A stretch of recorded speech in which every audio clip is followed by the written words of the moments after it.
नमस्ते, मेरा नाम है निखिल और आप देख रहे हैं हमारा स्पेशल प्रोग्राम तारीख। आज तारीख है 28 जनवरी। इस तारीख का संबंध है रोम के सबसे कुख्यात पोप और उसके उतने ही दुर्दांत बेटे से। ये वो तारीख है जब उस पोप ने अपनी सत्ता बचाने के लिए अपने ही बेटे को बंधक बनवा दिया। ये कहानी है 15वीं सदी की। यूरोप के इतिहास में ये दौर रेनेसां कहलाता है। रेनेसां माने पुनर्जन्म। ये मध्ययुगीन यूरोप के आधुनिक युग में प्रवेश का दौर माना जाता है। इसी रेनेसां पीरियड में वेटिकन सिटी में हुई बारजा फैमिली की एंट्री, बारजा भी कहते हैं। इस फैमिली ने रोम को 2 पोप दिए, मगर इस फैमिली की कहानी बस इतनी ही नहीं है। ये वेटिकन के सबसे कुख्यात परिवारों में गिना जाता है। बारजा परिवार स्पेन का रहने वाला था। इस परिवार के रोमन लक का सिलसिला शुरू हुआ अल्फोंस नाम के शख्स से। रोमन लक माने पावर सर्कल में लकी रहने वाला लक। अल्फोंस पढ़ने में बढ़िया था, खूब टैलेंटेड। अल्फोंस ने चर्च में मामूली दर्जे से शुरुआत करके खूब नाम कमाया। स्पेन के एरेगन प्रांत में राजा का सेक्रेटरी बना।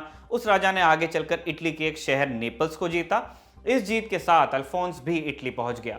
जल्द ही उसकी राजनीतिक दक्षता से रोम का पावर सर्कल भी प्रभावित हो गया। अल्फोंस का वहां भी दर्जा बढ़ा, इतना बढ़ा कि 1455 में अल्फोंस को पोप चुन लिया गया।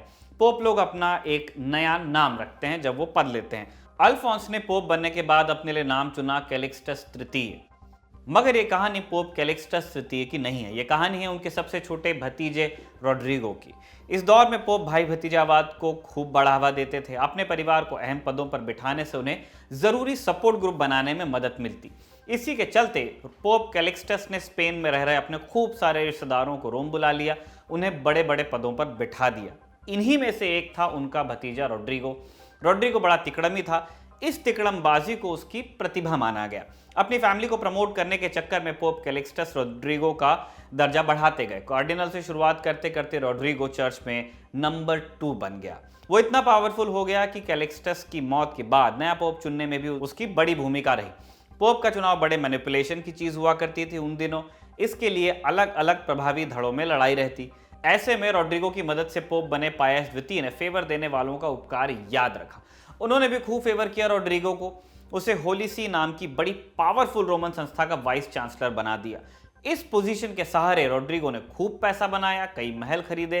कहने को वो चर्च में था, मगर उसकी सेक्सुअल लाइफ भी काफी कलरफुल थी, पर्सनल लाइफ। कई प्रेम संबंध थे उसके, 7 औलादें भी थी। इनमें से सबसे चर्चित हुए 2 बच्चे, बेटा चेसरे और बेटी लुक्रेजिया। ये तीनों रेनेसां पीरियड के इटली की सबसे कुख्यात तिकड़ी माने जाते हैं, पापा रोड्रिगो और ये 2 बच्चे। रोड्रिगो की नज़र पोप की कुर्सी पर थी। ये कुर्सी हासिल करने के लिए उसका जो पल था, मोमेंट था, वो आया 1492 में। इस बरस तत्कालीन पोप इनोसेंट अष्टम की मौत हो गई। नए पोप के चुनाव का जिम्मा चर्च के 22 कार्डिनल्स पर था।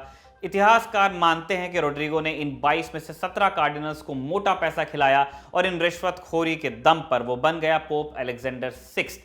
1492 से 1503 में हुई अपनी मौत तक वो पोप रहा। इस पीरियड को रोमन पेपेसी यानी पोप की कुर्सी के सबसे स्कैंडलस दौर में गिना जाता है। अपने पूरे कार्यकाल में पोप अलेक्जेंडर ने खूब हत्याएं करवाई, अथाह सोना बटोरा, खूब सारी महिलाओं से संबंध रखे और अपनी फैमिली को बेतहाशा प्रमोट किया।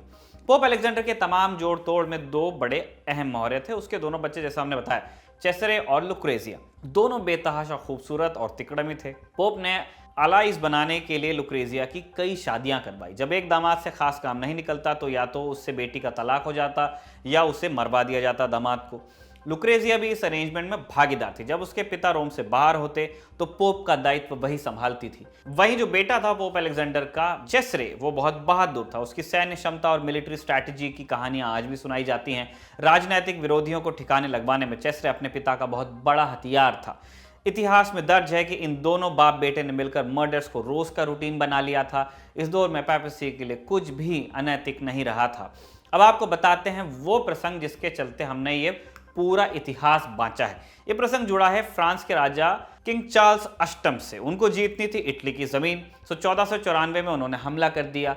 उनकी सेना आगे बढ़कर रोम में घुस गई। पोप अलेक्जेंडर को एक महल में छुपना पड़ा, यानी रोड्रिगो को।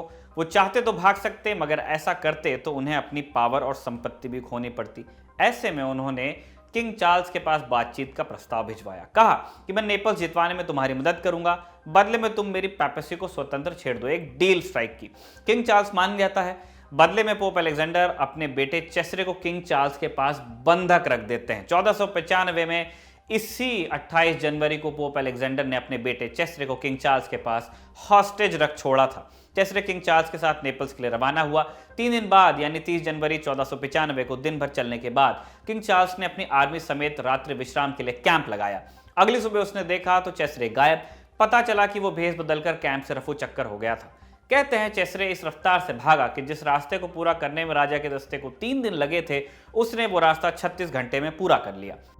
जब किंग चार्ल्स को यह बात पता चली तो उसे समझ आया कि बाप बेटे ने मिलकर उसे किस तरह ठग लिया है। जानते हैं, अलेक्जेंडर और चेसरे दोनों का अंत बड़ा दुखद रहा।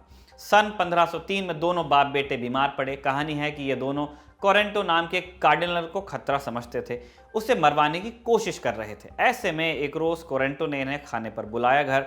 कोरेंटो के घर पहुंचकर चेसरे ने शराब में जहर मिलाकर उसे मारने की चाल चली, मगर कोरेंटो ने चुपके से अपनी शराब बदल ली और फिर उसने दोनों बाप बेटे की ड्रिंक में जहर मिलाकर उसे स्पाइक कर दिया और पिला दिया। इसी के चलते ये दोनों बीमार पड़े। रोड्रिगो यानी पोप अलेक्जेंडर और उनका बेटा चेसरे जवान था, हट्टा कट्टा था, तो वो रिकवर कर गया, मगर पोप अलेक्जेंडर नहीं बच पाए। पिता की मौत के 4 बरस बाद चेसरे की भी मौत हो गई। वो एक मिलिट्री मिशन पर गया हुआ था। यहीं एक रोज वो घोड़े पर सवार होकर शहर से बाहर निकला। उसने सोचा कि उसके साथी जो हैं वो पीछे आ रहे होंगे, मगर एकाएक आए तूफान के चलते चेसरे के साथी वापस कैंप लौट गए और अकेला चेसरे कुछ बागियों के हाथ लग गया। ये बागी चेसरे को जानते नहीं थे चेहरे से। उन्होंने गलत फहमी में उसे दुश्मन सेना का कोई सामान्य सा लड़ाका समझकर मार डाला। मौत के वक्त चेसरे की उम्र बस 31 साल थी। सोचिए वेटिकन की उन दीवारों के पीछे कैसी कैसी कहानियां दफन हैं। आज की तारीख में बस इतना ही। अगली तारीख के किस्सों के साथ आपसे फिर मुलाकात होगी। शुक्रिया आपका जिन्होंने ये एपिसोड देखा तारीख का, और शुक्रिया स्वाति का जिन्होंने लिखा, शुक्रिया अमितेश का भी जिन्होंने इसे रिकॉर्ड किया है। एडिट करने वाले रोहित भाई का शुक्रिया भी आप कर सकते हैं, उनका नाम रोज आपको डिस्क्रिप्शन में मिलता है। देखते रहिए द ललन टॉप।